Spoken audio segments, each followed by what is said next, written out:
একজন মহিলা যদি 4টি কাজ করে সে ব্যক্তি জান্নাতে যাবে।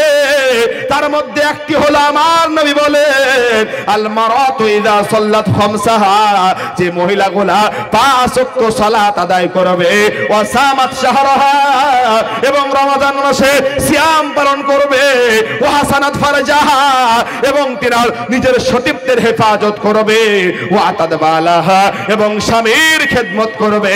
এই 4টি কাজ করলে একটা মহিলার জন্য 8টা জান্নাতের দরজা আল্লাহ খুলে দিবে। একবার চিৎকার মেরে বলুন সুবহানাল্লাহ। অতএব ভাইরে, আমার নবীর জন্য আম্মা জান খাদিজা খাবার বইয়ে বইয়ে দিয়ে আসতো। কোথায়? সেই গুহার উপরে খাবারটা যখন দিয়ে আসতো, আম্মা জান খাদিজা একদিন খাবার নিয়ে চলে যায়। এইদিকে জিবরাইল আমিন আল্লাহর নবী মুহাম্মদ সাল্লাল্লাহু আলাইহি ওয়াসাল্লামকে এসে বলে যে আপনার কাছে যে মেয়েটা আসছে ওই মেয়েটাকে বলে দিবেন স্বয়ং আমি আল্লাহ সালাম দিয়েছি। জোরে বলুন সুবহানাল্লাহ। এত বড় বাপের মেয়ে, এত বড় বাপের মেয়ে আমার আল্লাহ খাদিজাকে সালাম দিয়েছে, আমার আল্লাহ খাদিজাকে সালাম দিয়েছে।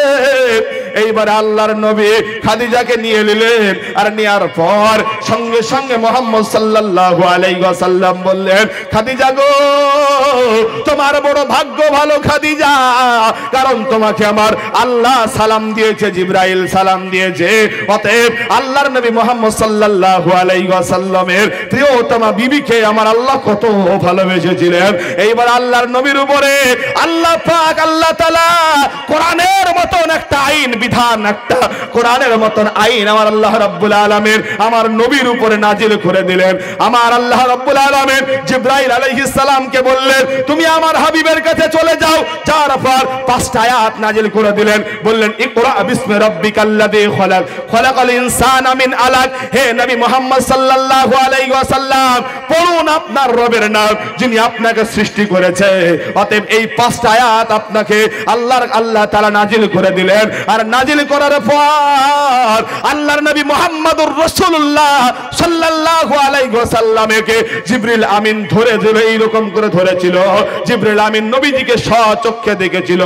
আল্লাহর নবী সাল্লাল্লাহু আলাইহি ওয়াসাল্লাম জিবরাইলকে দেখে নবীর গায়ে জ্বর এসে পড়েছে।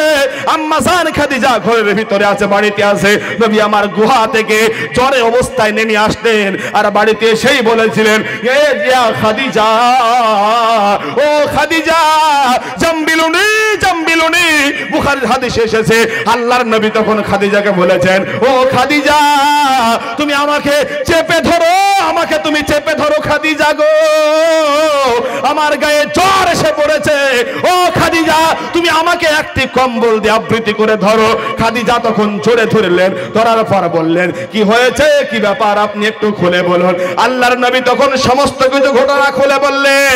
আম্মা জান খাদিজা বলেন আমার মনে যে সন্দেহটা ছিল সম্পূর্ণ পূর্ণ হয়ে গেল। খাদিজা বলেন আপনার কোনো সমস্যা নেই, টেনশন নেই, আমার একটা চাচাতো ভাই আছে, নাম হলো ওরাকা বিন নওফাল। এই ওরাকা বিন নওফালের কাছে আপনাকে নিয়ে যাব। নবী মুহাম্মদুর রাসূলুল্লাহ সাল্লাল্লাহু আলাইহি ওয়াসাল্লামকে ওরাকা বিন নওফালের কাছে নিয়ে গেলেন। আর নিয়ে যাওয়ার পর ওরাকা বিন নওফালকে বৃত্তান্ত ঘটনা খুলে বললে। ওরাকা বিন নওফাল বলে উঠল ও মুহাম্মদ সাল্লাল্লাহু আলাইহি ওয়াসাল্লাম আপনি ভয় পাবেন না, চিন্তা করবেন না, কারণ এই ফেরেশতা আমাদের নবী মুসার কাছে এসেছিল। অতএব আপনাকে আপনার গ্রামবাসীরা মেনে নিবে না, আপনাকে তারা মারবে, এমনকি আপনাকে দেশ থেকে তাড়িয়েও দিতে পারে।